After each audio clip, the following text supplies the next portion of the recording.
The marble floors of the Crimson Rose Hotel seemed to tilt beneath my feet, each step echoing too loudly in my wine-soaked consciousness. I pressed one hand against the silk-papered wall, feeling the texture shift under my trembling fingers like waves on water.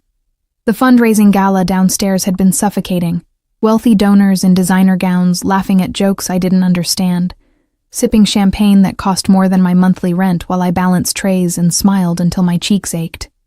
But Sarah, my best friend, and the only reason I'd taken this catering job, had convinced me to stay for just one glass after our shift ended. 1 became 3. 3 became enough to make the chandelier lights blur into golden halos, and my usual caution evaporate like steam. "Room 2847, I muttered, squinting at the keycard Sarah had pressed into my hand.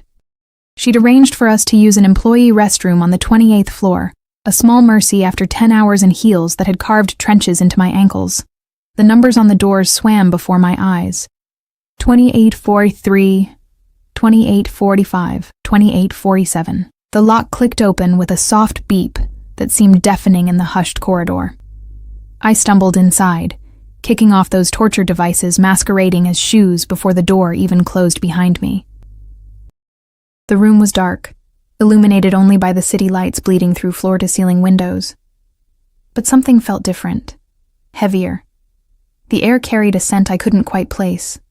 Expensive cologne, leather, and something darker, almost metallic, like copper pennies pressed against skin.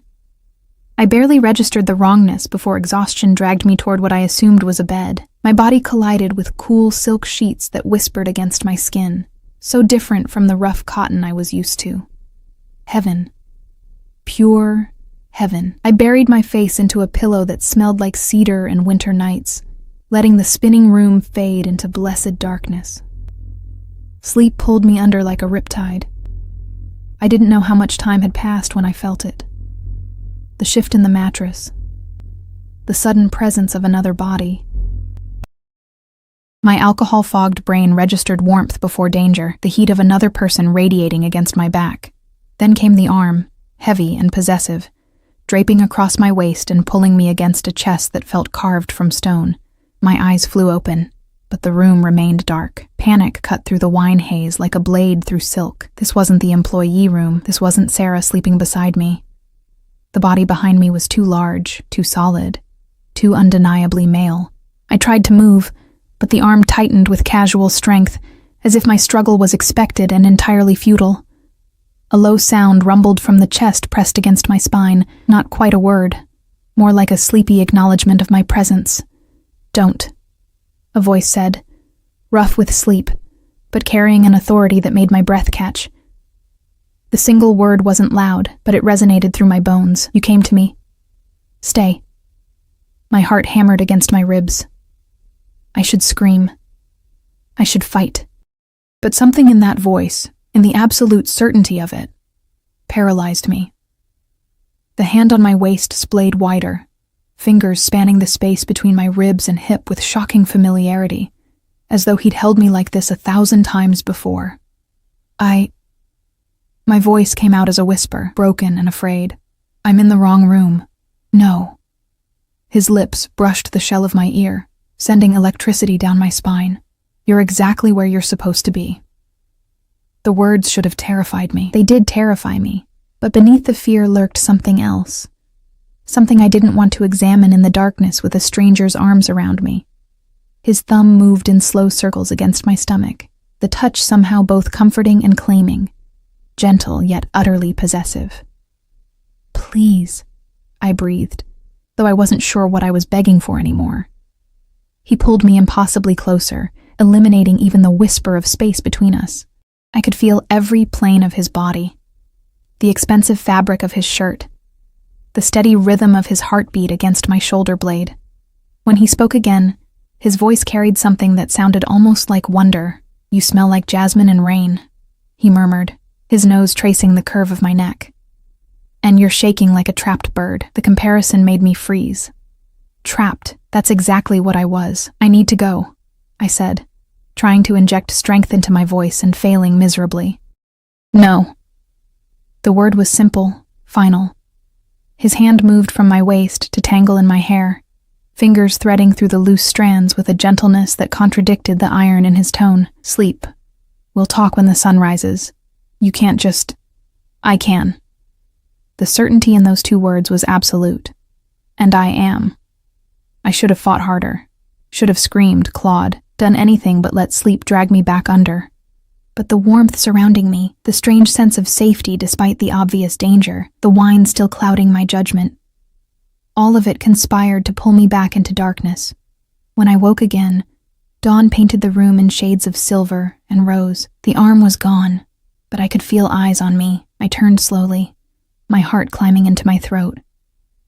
He sat in a leather chair beside the bed, perfectly still, watching me with an intensity that made my skin prickle. The morning light revealed what darkness had hidden, a face that could have been carved by a master sculptor, all sharp angles and brutal beauty. He couldn't have been much older than 30, but his eyes held centuries of knowledge, of violence, of absolute control. Dark hair fell across his forehead, slightly mussed, the only thing about him that seemed even remotely vulnerable. He wore black slacks and a white shirt, partially unbuttoned, revealing a chest marked with scars that told stories I didn't want to know. On the table beside him lay a gun, casual as a book, and 2 cell phones that kept lighting up with messages he ignored. Good morning, Bellezza. His voice in the daylight was smoother than it had been in darkness, cultured and precise, with the faintest trace of an accent I couldn't place. Did you sleep well in my bed? I pulled the sheets up to my chin, suddenly aware that I was still in my catering uniform. A black skirt and white blouse, now hopelessly wrinkled. I told you, I'm in the wrong room. I need to leave. He leaned forward, elbows on his knees, and smiled. It wasn't a kind smile. It was the smile of a predator that had already decided on its prey. You entered my private suite, Kara. Climbed into my bed, pressed that soft body against mine and sighed like you'd found home. He paused, letting each word sink in. And now you think you can simply walk away? It was a mistake, I insisted, my voice climbing toward hysteria. I was drunk. I thought this was... Room 2847. He picked up one of the phones, scrolling through something with casual efficiency. This is the penthouse suite. Access requires specific authorization. So either you're a very talented thief, his eyes lifted to mine, pinning me in place, or someone gave you that key card. The implications crashed over me like ice water. Sarah. She'd given me the card. But why would she? The door opened without a knock, and a man entered carrying a tray. He was built like a wall, dressed in a suit that barely contained his shoulders, with a Bluetooth earpiece and dead eyes that swept the room with practiced precision. He set the tray on the table, espresso, fresh pastries, fruit, without looking at me once, then exited as silently as he'd entered. Breakfast? My captor said pleasantly, as if we were old friends. You must be hungry. Who are you? The question burst from me, desperate and afraid. He stood, moving with a grace that seemed impossible for someone so clearly dangerous. When he approached the bed, I pressed back against the headboard, but he simply picked up a strawberry from the tray and brought it to my lips. Eat, he commanded softly. I turned my face away. No. His free hand caught my chin, forcing me to look at him. This close, I could see the flecks of gold in his dark eyes, the thin scar cutting through his left eyebrow, the absolute lack of mercy in his expression. I don't repeat myself, Bellezza. Eat. Something in his tone told me this wasn't about the strawberry. It was about obedience, about establishing exactly who held power in this room. My stomach twisted with fear, and something else I refused to name as I opened my mouth and let him feed me the fruit. His pupils dilated slightly as I bit down, juice staining my lips. He watched my mouth with an intensity that made heat crawl up my neck. Good girl, he murmured, his thumb wiping away the juice with a touch so gentle it made my eyes burn. My name is Dante Moretti, and you, little bird who flew into my cage, are going to tell me everything. The name meant nothing to me then. I was just a girl who worked 3 jobs to afford a studio apartment in the worst part of town, who sent money to her sick mother every month, who'd never even gotten a speeding ticket. I had no idea that Dante Moretti's name made grown men cross themselves and check over their shoulders. I didn't know that his family controlled half the city's underground, that his word was law in places the police feared to go, All I knew was that I'd made a terrible mistake, and the man watching me with hungry, possessive eyes had no intention of letting me leave. "I don't know anything," I whispered. He smiled again, and this time it reached his eyes, transforming his face into something even more dangerous, beauty with the promise of destruction. "Then we'll start with your name." He settled onto the bed beside me, close enough that I could feel his heat. "And why someone would send an innocent creature like you into the monster's lair." "Emma," I whispered, my name feeling like a surrender on my tongue. "Emma Chen." Dante's eyes darkened with something that looked like satisfaction. He reached out, tucking a strand of hair behind my ear with a gentleness that contradicted everything else about him. "Emma," he repeated, as if tasting each syllable. "And who gave you the key card, Emma?" "My friend Sarah. She worked here, in events coordination." My words tumbled out in a rush. "She said it was an employee restroom." "I swear I didn't know." "Sarah Milbrook?" His expression didn't change, but something shifted in the air, growing colder. He picked up one of his phones, typed something quickly, then set it down. "Blonde, mid-20s, drives a silver Honda?" Terror squeezed my chest. "Please don't hurt her. She probably just grabbed the wrong keycard. It was an honest mistake." Dante's laugh was soft and utterly devoid of humor. "There are no honest mistakes in my world, Bellezza. Only calculated moves and the people foolish enough to make them." He stood, walking to the window, his silhouette framed by the morning sun. "Your friend has been feeding information to Marcus Castellano for 3 months. Guest lists, security rotations, access codes." The name Marcus Castellano meant nothing to me, but the way Dante's shoulders tensed when he said it spoke volumes. "No," I protested weakly. "Sarah wouldn't betray you?" He turned, and the look on his face made my blood run cold. "She sent you to my room, Emma, a drunk, vulnerable woman stumbling into the bed of a man she was told would be occupied elsewhere." His jaw tightened.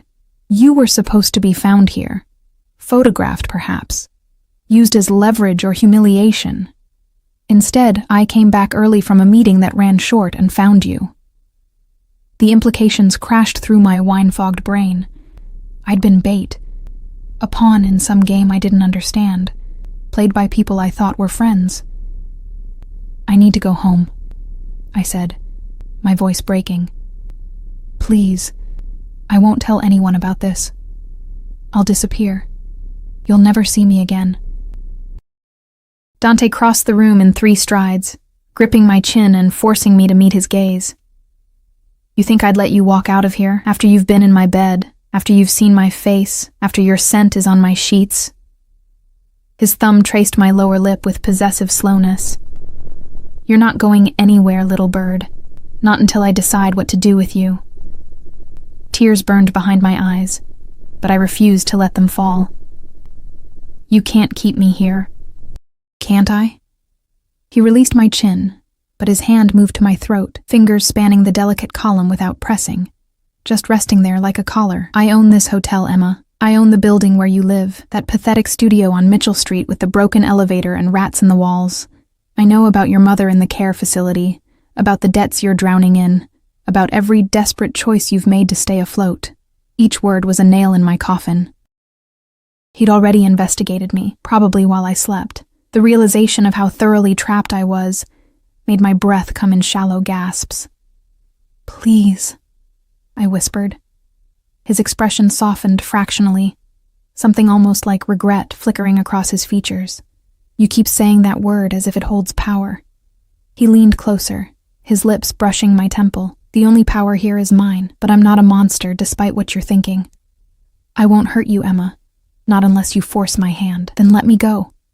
"No." The word was gentle but absolute. "You're under my protection now, whether you want it or not."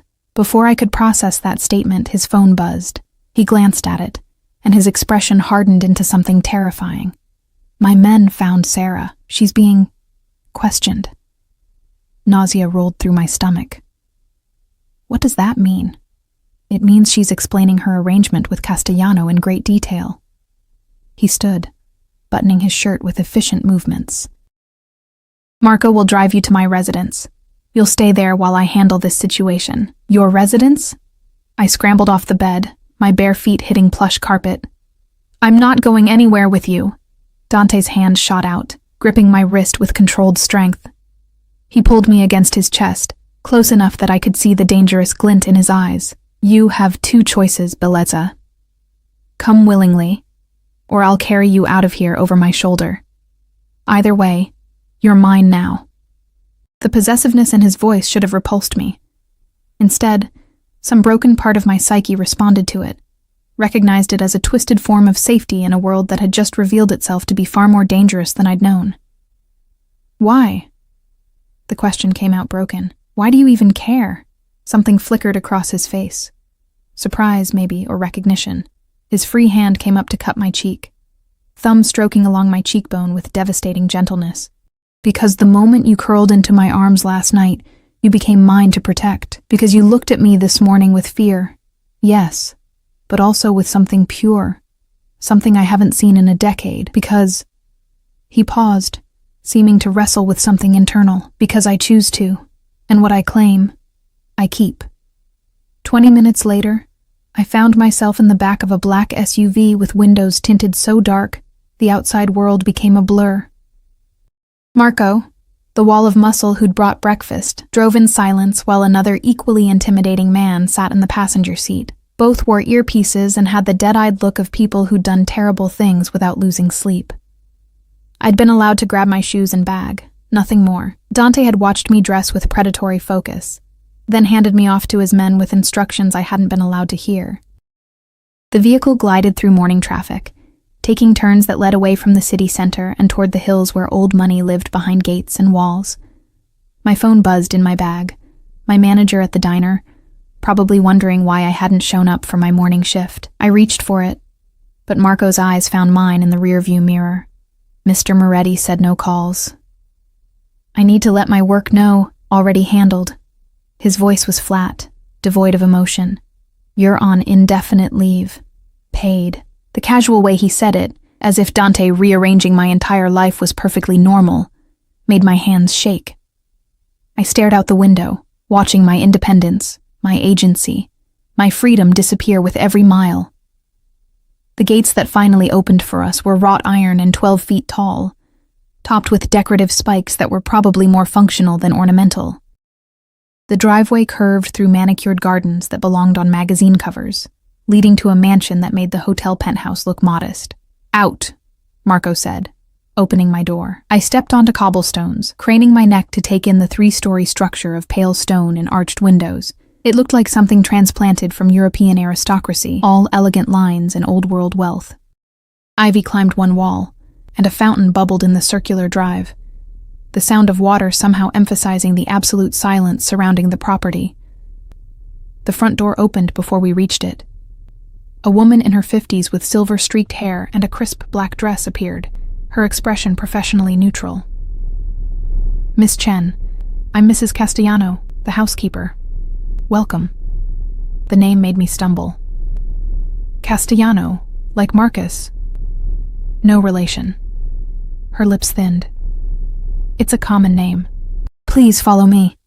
Inside, the mansion was a study in contrasts. Antique furniture alongside modern art, marble floors beneath crystal chandeliers, beauty built on a foundation of old violence. Mrs. Castellano led me through hallways that seemed to stretch forever, finally stopping at a door on the 2nd floor. "This will be your room." She opened it, revealing a space larger than my entire apartment. A 4-poster bed dominated one wall, draped in silk the color of champagne. French doors opened onto a balcony overlooking gardens that rolled toward distant woods. "Mr. Moretti has requested you make yourself comfortable. Your measurements have been sent to his personal shopper. Clothes will arrive this afternoon." My measurements. The violation of it made my voice sharp. "How does he—" "Mr. Moretti is very thorough." She moved to a dresser, opening drawers to show they'd already been stocked with basics. Toiletries, undergarments in exactly my size, pajamas. "Lunch is at 1, dinner at 7. You're free to move about the house and grounds, but..." Her eyes met mine with surprising compassion.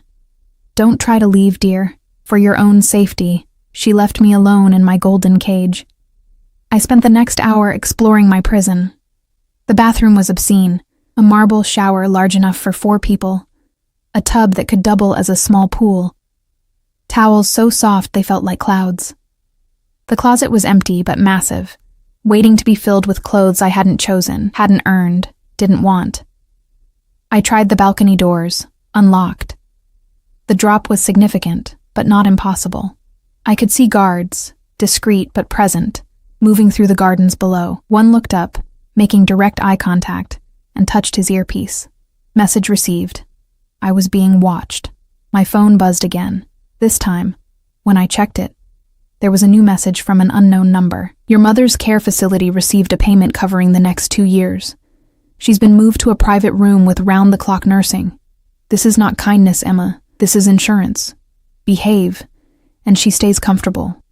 Run, and I'll move her to a facility where they'll barely remember to feed her. D. The phone slipped from my shaking hands, clattering onto the marble floor. He'd threatened my mother, casually, efficiently, without raising his voice or his hand. This was the real Dante Moretti, not the man who'd held me gently in the darkness, but the monster who controlled lives like chess pieces. I sank onto the bed, finally letting the tears fall. I cried for my stupidity, for trusting Sarah, for getting drunk and stumbling into a nightmare I couldn't wake from. I cried because somewhere in the last few hours, I'd started to feel something other than fear when Dante looked at me, and that terrified me more than anything else.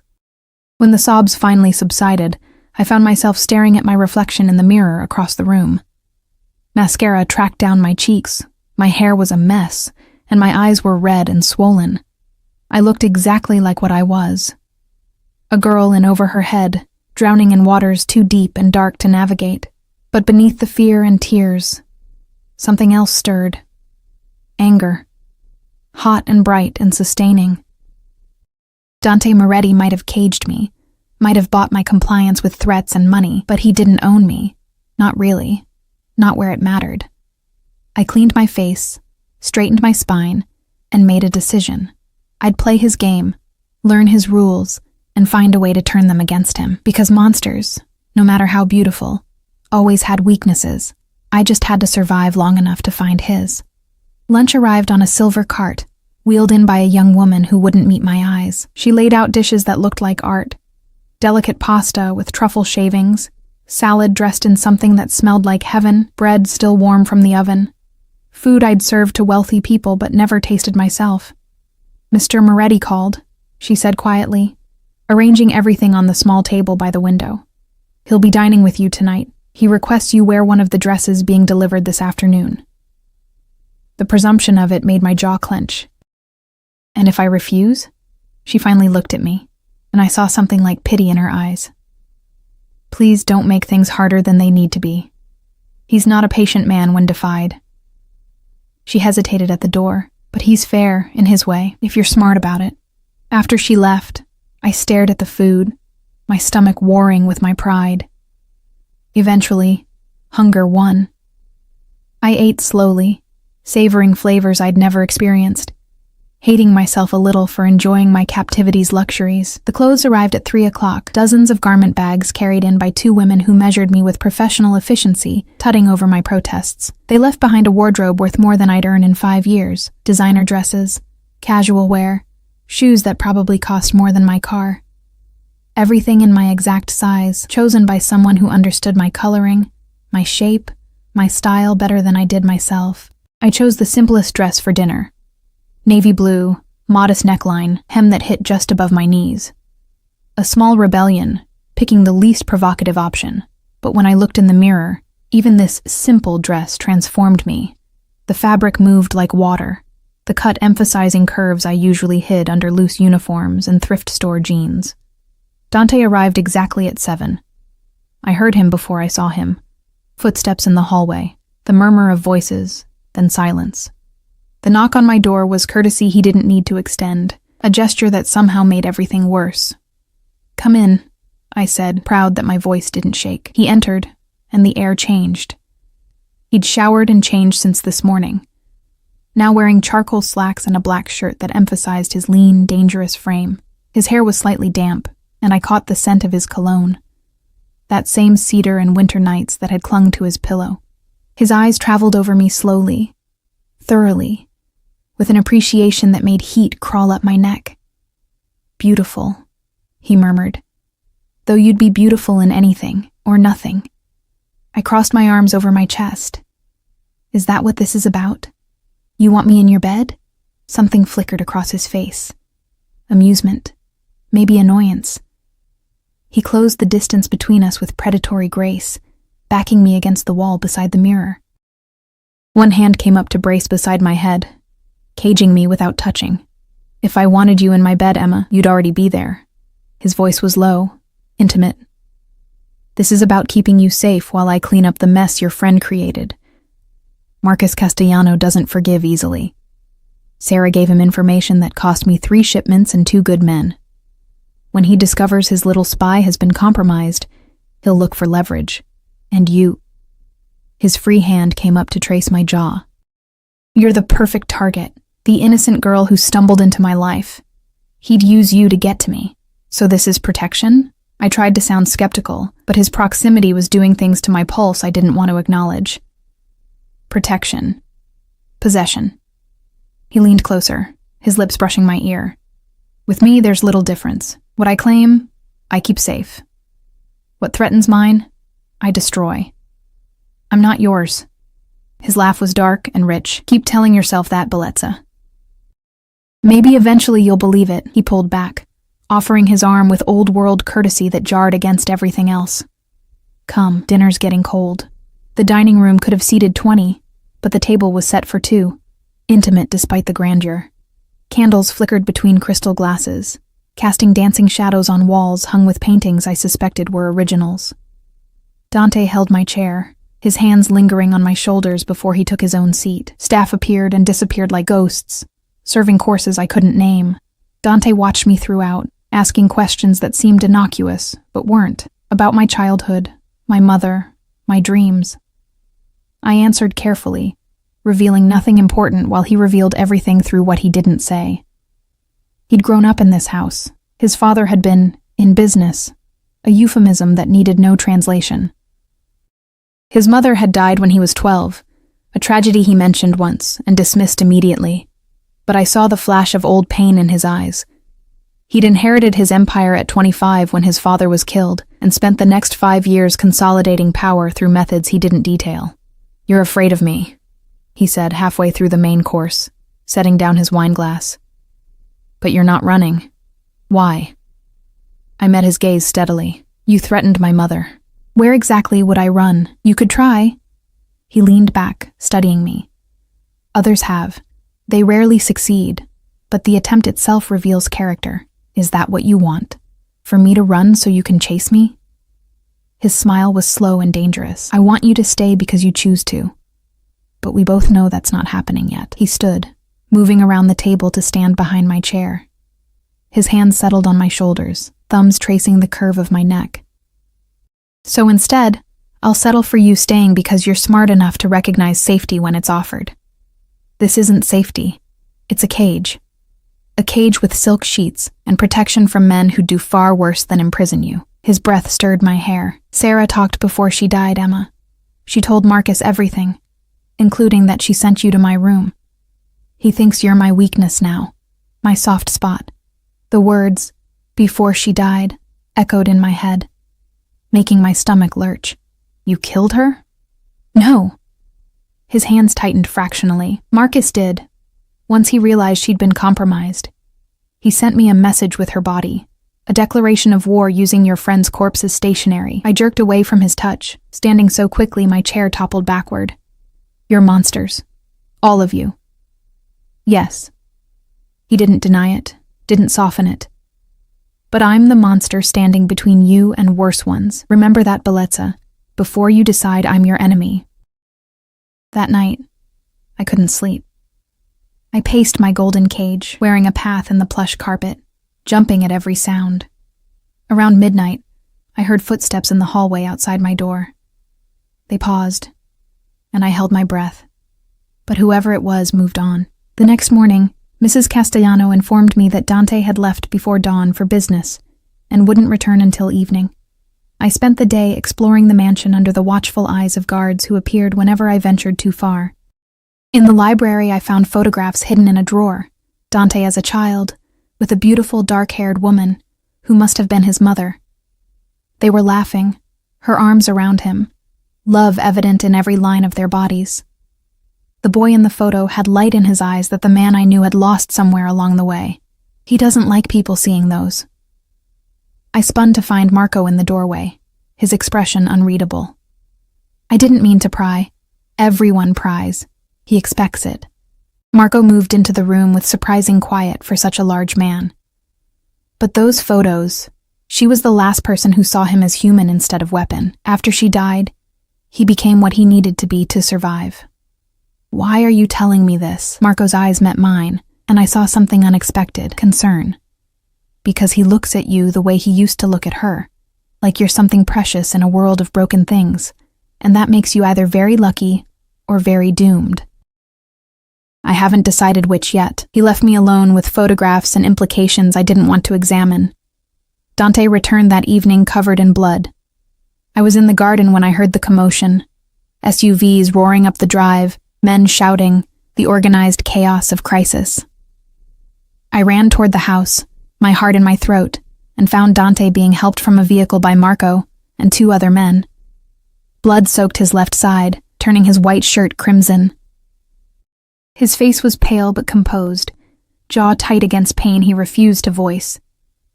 When his eyes found mine across the courtyard, something in his expression shifted, softened, almost. Emma. My name on his lips sounded like relief. Get back inside. Instead, I ran to him. Some instinct older than reason propelled me forward, past the guards, past common sense. I reached for him, my hands fluttering uselessly over his injuries. You're hurt. You need a hospital. No hospitals. His hand caught mine, blood slick and warm. Too many questions. We have a doctor on call, but... Inside. Now. The command was softened by the way his thumb stroked my wrist, a gesture of reassurance from a man bleeding out in his own driveway. They brought him to a room I hadn't seen before. Part medical clinic, part armory, fully equipped for treating injuries that couldn't be explained to authorities. A gray-haired man in surgical scrubs appeared within minutes, already barking orders at assistants who materialized from nowhere. I tried to follow, but Marco blocked my path. Let the doctor work. I need to... What? What did I need? This man had kidnapped me, threatened me, turned my life inside out. I shouldn't care that he was bleeding, shouldn't feel like my chest was caving in at the thought of him hurt, but I did. God help me, I did. He'll be fine, Marco said, not unkindly. This isn't his first bullet, won't be his last. 3 hours later, Dante appeared at my door, shirtless, bandaged from ribs to hip, but standing on his own. His skin was pale against the white gauze, emphasizing the scars I'd glimpsed that first morning. A roadmap of violence survived. You shouldn't be walking, I said, rising from the chair where I'd been pretending to read. Probably not. He moved into the room, closing the door behind him with deliberate care. But I needed to see you. Why? He crossed to where I stood, each step clearly painful, though he tried to hide it. When he reached me, his hand came up to cup my face with devastating gentleness, because when I thought I might die tonight, the last thing I wanted to see was your face. Because you ran to me when you should have run away. Because... His thumb traced my lower lip. Because I'm starting to think you're more dangerous to me than any bullet. My breath caught. Dante. He kissed me. Not rough or demanding, but soft, almost questioning. His lips moved over mine with a tenderness that made my eyes sting with unshed tears. I should push him away. Should remember he was my captor, my jailer, the monster who'd upended my life. Instead, I kissed him back. My hands found his bare shoulders, careful of his injuries, and I poured everything into that kiss. Fear, anger, confusion, and something dangerously close to longing. He groaned against my mouth, deepening the kiss, his hand tangling in my hair with possessive hunger. When we finally broke apart, both breathing hard, his forehead rested against mine. You're mine, Emma, he whispered. Say it. I should refuse. Should maintain the last shreds of my dignity and independence, but with his blood still under my fingernails and his taste on my lips. I whispered the truth that terrified me. I'm yours. The next 6 weeks blurred together like watercolors in rain, beautiful and terrifying and impossible to hold on to. Dante healed slowly, stubbornly refusing to rest as much as the doctor ordered. I found myself in his room more nights than not, initially under the pretense of checking his bandages, but eventually simply because neither of us could sleep apart anymore. He'd pull me against his chest, careful of his healing wound, and we'd talk in the darkness. He told me about his mother, how she'd loved gardening and opera, how she tried to shield him from his father's world until cancer stole her away. I told him about mine, the stroke that had left her unable to speak, how I'd worked myself to exhaustion trying to afford her care, how I'd failed anyway until he'd intervened. You didn't fail, he murmured one night, his fingers tracing patterns on my bare shoulder. We'd crossed that final line 3 days after he'd been shot, a collision of need and fear, and something neither of us wanted to name. You were drowning, and no one threw you a rope. I just happened to be the one who noticed. You noticed because I literally fell into your bed. His laugh rumbled through his chest into mine. Fate has a twisted sense of humor. He pressed a kiss to my temple, but I'm not complaining about the delivery method. During the days, while Dante handled his business, I explored my new existence. Mrs. Castellano taught me which wines paired with which meals. Marco, surprisingly, became something like a friend, teaching me to shoot in the basement range because everyone close to the boss needs to know how to protect themselves. The other guards, Alessandro, Victor, Chen, slowly warmed to me, their initial suspicion fading into protective acceptance. I was becoming part of Dante's world, and the realization should have terrified me more than it did. But it was the nights that undid me. Dante's possessiveness in private was absolute and overwhelming. He mapped every inch of my body with reverent attention, whispering Italian endearments I didn't understand but felt in my bones. He was simultaneously gentle and demanding, treating me like something precious he was terrified of breaking, but couldn't stop touching. "You're thinking too loud," he said one evening, finding me on my balcony staring at the sunset. He wrapped his arms around me from behind, his chin resting on my shoulder. "What's troubling you, Bellezza? This can't last." The words escaped before I could stop them. "Whatever this is between us, it's built on threats and captivity and choice." He turned me to face him, his hands framing my face. "You could leave, Emma. I haven't locked your door in 3 weeks. The guards have orders to let you go if you ask." My heart stuttered. "What?" "I meant what I said about protection, but I won't keep you prisoner if you truly want to leave. I'll maintain your mother's care regardless. You're free to walk away." His thumb stroked my cheek, and I saw something vulnerable in his eyes. Fear that he was trying to hide. "But I'm asking you to stay, not because I'm forcing you, but because you want to. You threatened my mother. I secured her future. There's a difference."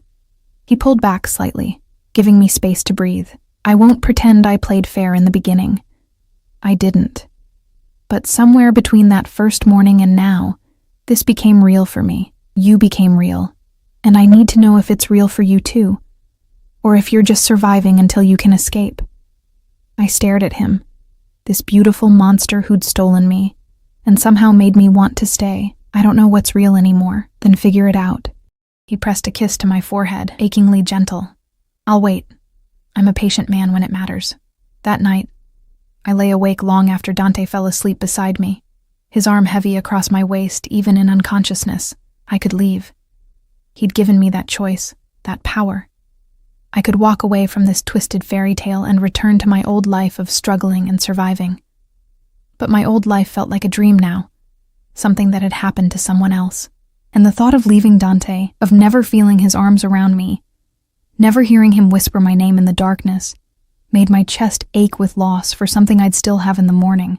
I was falling in love with my captor, and I had no idea how to save myself. The crisis came on a Tuesday. I was in the library, curled up with a book I wasn't really reading, when Marco burst through the door with an urgency that made my blood run cold. "We need to move you. Now." He was already pulling me to my feet. "Castellano's men hit one of our warehouses. They're coming here." "Where's Dante?" "Handling it."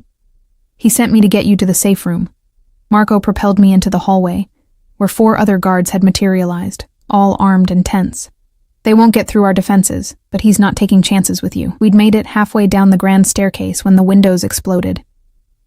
Glass rained down like deadly snow as bullets tore through the entrance hall. Marco threw me to the ground, his body covering mine as the world erupted into violence. I heard shouting, gunfire, the wet sounds of bullets finding flesh. Someone screamed.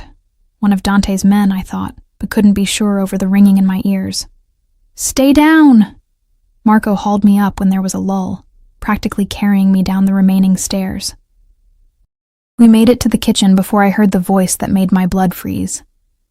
"Where is she?" The accent was thick, Italian but different from Dante's refined tones, rougher, crueler. The girl. "Where's Moretti's little whore?" "Marcus Castellano." It had to be. Marco shoved me toward a door hidden behind a pantry shelf. "Safe room. Code is 0412.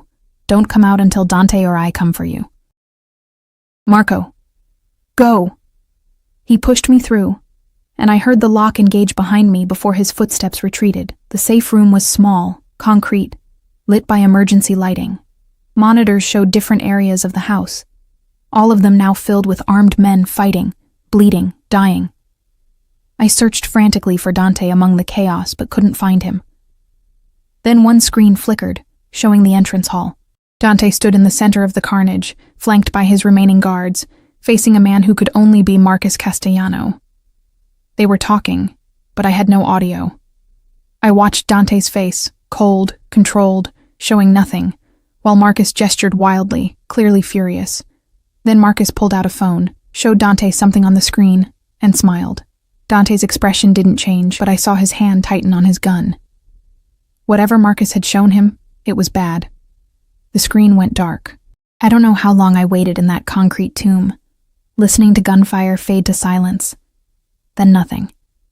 Every minute felt like hours. I tried the code on the door repeatedly, but it wouldn't open from inside. I was trapped, helpless, imagining every terrible scenario. When the door finally opened, I nearly collapsed with relief, but it wasn't Dante standing there. It was a man I'd never seen. Young, cold-eyed, with a gun pointed directly at my chest.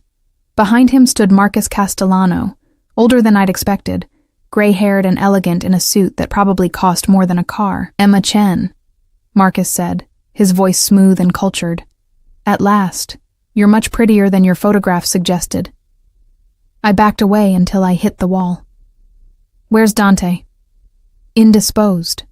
Marcus stepped into the safe room, leaving his man to guard the door. We had a fascinating conversation, he and I, about loyalty, about consequences, about what happens when someone takes something that belongs to me. I don't belong to anyone. His laugh was cruel. "My dear, you belonged to me the moment Sarah Millbrook agreed to send you to Moretti's bed. You were my investment, my future leverage. Imagine my surprise when Dante decided to keep you instead of simply using you." He circled me slowly, predator assessing prey, "But perhaps this works out better. Killing you in front of him will hurt far more than any bullet." Terror turned my blood to ice. "He'll kill you for this. He'll try." Marcus grabbed my arm, his grip bruising. "But first, he'll watch you die. He'll hear you beg. And he'll know that everyone he loves eventually leaves him, one way or another." He dragged me from the safe room, through hallways now littered with bodies I tried not to look at too closely. My mind raced, searching for escape routes, weapons, anything, but I was unarmed and surrounded by men who killed for a living. We emerged into the entrance hall, and I saw him. Dante knelt in the center of the room, held at gunpoint by 2 of Marcus's men.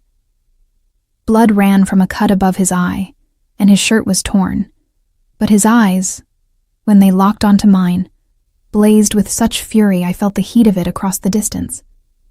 "Let her go, Marcus." His voice was deadly calm. "This is between us." "No, Dante. You made it about her when you chose to keep her."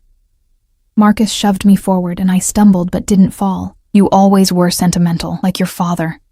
It's what got him killed too." Dante's jaw clenched.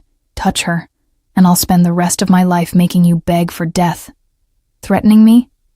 While on your knees?" Marcus pulled out a gun, pressing it against my temple. The metal was cold, final. Say goodbye, Moretti. Everything happened at once. Dante moved with impossible speed, somehow twisting away from his guards. Gunfire erupted. I felt Marcus jerk beside me, the gun falling from my temple as he crumpled. Warm blood splattered across my face, and I was screaming, I think, but couldn't hear it over the ringing in my ears. Strong arms wrapped around me, pulling me down and covering me as chaos exploded overhead. I knew those arms, that scent, that heartbeat against my back. I've got you. Dante breathed against my hair. I've got you, Bellezza. You're safe. When the shooting stopped, when the silence descended like snow, Dante helped me stand. Marcus lay dead at our feet, along with most of his men. The entrance hall looked like a massacre, which I supposed it was. Don't look, Dante said, turning my face into his chest. Just hold on to me. I gripped his shirt, my hands shaking so violently I could barely maintain my hold. I thought he'd kill you. I thought... Shh. He pressed kisses into my hair, my forehead, my tear-stained cheeks. I'm fine. You're fine. It's over. But it wasn't over. Not really. Because as Marco appeared, limping but alive, and began organizing cleanup, as police sirens wailed in the distance only to be mysteriously diverted, I realized the truth. This was Dante's world. Violence and blood and men dying in elegant entrance halls. And I'd chosen to stay in it. Chosen him. Despite everything. Take me upstairs, I whispered against his chest. Please. I need... He understood without me finishing, scooping me into his arms despite his injuries, despite the blood and chaos. He carried me up the grand staircase to my room. Our room, really, since I hadn't slept alone in weeks.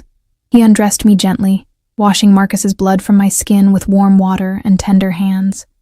Then he held me while I shattered, while delayed shock crashed through me in waves that left me gasping. I'm here, he murmured, over and over. I'm here, and I'm not letting go. Blocko 5, final. The weeks following the attack blurred into a strange new normal. Dante's men swept the mansion, replacing shattered windows and blood-stained marble, until no evidence remained of the violence that had occurred. Marcus Castellano's death was ruled a mob hit, which technically it was. The remaining players in his organization either pledged loyalty to Dante or disappeared in ways I didn't ask about.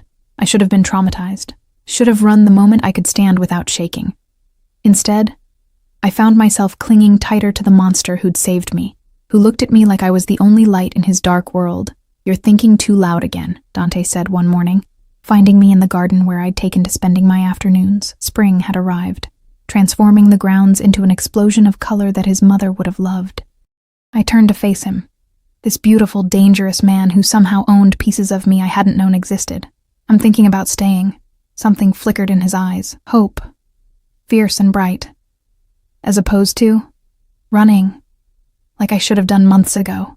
I moved into his arms, letting him wrap himself around me like armor.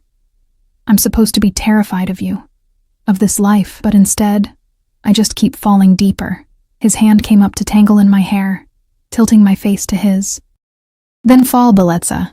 I'll catch you. I'll always catch you. He kissed me with aching tenderness. Marry me. I pulled back, certain I'd misheard. What? Marry me. He said it again, stronger this time. Make it official. Make it forever. Let me give you my name, my protection, everything I have. His thumb traced my jaw. I know it's insane. I know I should give you more time, more normalcy, but I've never been good at denying what I want. And I want you. Permanently. My heart hammered against my ribs. Dante, this is crazy. We barely know each other. I know you cry at sad movies, but pretend you don't. I know you send half your allowance to children's charities anonymously. I know you're terrified of heights, but went on the balcony anyway to see the sunset. I know the exact sound you make when I touch you right here. His hand traced a path that made me gasp. And I know that I would burn this city to ash before I let anything hurt you. So tell me, Emma, what else do I need to know? I stared at him. This man who'd stolen me, and somehow made me want to be stolen. The rational part of my brain screamed warnings. But my heart, my traitorous, foolish heart, whispered yes. Okay, I breathed. His eyes widened fractionally. Okay? Yes, I'll marry you. I laughed at the absurdity of it. I must be insane. We're both insane. He kissed me then, deep and claiming, pouring everything into it until I couldn't remember why I'd ever thought to refuse. When we finally broke apart, both breathing hard, he rested his forehead against mine. I love you, he said, the words rough and unpracticed, as if he'd never said them before. I didn't think I was capable of it anymore. But then you stumbled into my life drunk and terrified, and you've been unraveling me ever since. I love you too. The admission felt like jumping off a cliff, terrifying and exhilarating. Even though you're a criminal and a monster and you literally kidnapped me. I prefer aggressively courted. His smile was pure wickedness, and you walked into my room, remember? Drunk. By mistake. Best mistake of my life. He pulled a box from his pocket, velvet, antique, clearly something precious. Inside sat a ring that made my breath catch. A deep blue sapphire surrounded by diamonds, set in platinum that had been worn smooth by time. This was my mother's, and her mother's before that. It's the only thing of value my father never touched, never sold or traded. She made him promise it would go to someone worthy when I found her. Tears burned behind my eyes as he slipped it onto my finger. Perfect fit, as if it had been waiting for me. It's beautiful. You're beautiful. He kissed my knuckles, just above the ring. And mine. Finally, completely mine. We married 2 weeks later in the mansion's garden, under the same trees where his mother had planted roses decades ago. No guests except his most trusted men and Mrs. Castellano, who cried through the entire ceremony. Dante wore a dark suit that made him look like a prince from a dangerous fairy tale, and I wore ivory silk that Mrs. Castellano swore his mother would have loved. Marco stood as best man, surprisingly emotional for someone who killed people for a living. When Dante kissed me after we exchanged vows, simple platinum bands we'd chosen together, I heard him mutter, "About damn time." That night, Dante carried me over the threshold of the master bedroom I'd been slowly moving into anyway. He made love to me with devastating slowness, worshipping every inch of my body like I was something sacred, whispering promises in Italian and English until I fell apart in his arms. Mine, he breathed against my throat. My wife. My Emma. Yours, I agreed, no longer fighting the truth of it. Always yours. Life as Dante's wife was nothing like I'd imagined. Yes, there was danger. Threats that materialized and were eliminated before I even knew they existed, thanks to his paranoid protection. Yes, there was violence he tried to shield me from, but that I inevitably glimpsed in bloodied knuckles and tense phone calls in the middle of the night. But there was also beauty, Dante spoiling me with trips to cities I'd only dreamed of visiting, learning Italian so I could understand when he whispered sweet things in the darkness. Watching him slowly soften, the monster becoming more man with each passing month, I started volunteering at a women's shelter, using Dante's money and connections to help women escape situations, not unlike my own had been, minus the falling in love part. He never questioned my need for purpose beyond being his wife, never tried to make me into something I wasn't. And then, 5 years after that drunken night that changed everything, I discovered I was pregnant. I told him in the garden, on the anniversary of our first meeting. He'd surprised me with a perfectly restored vintage motorcycle. I'd mentioned once, months ago, that I'd always wanted to learn to ride. The fact that he remembered such a small detail still made my heart ache. I have something to tell you, I said, watching him adjust the bike's mirrors with boyish enthusiasm I rarely saw. If it's about the helmet color, I can get it changed. I'm pregnant. He froze mid-adjustment, then slowly turned to face me. What? I pulled the test from my pocket, holding it out like proof. Almost 8 weeks. I wanted to be sure before I told you.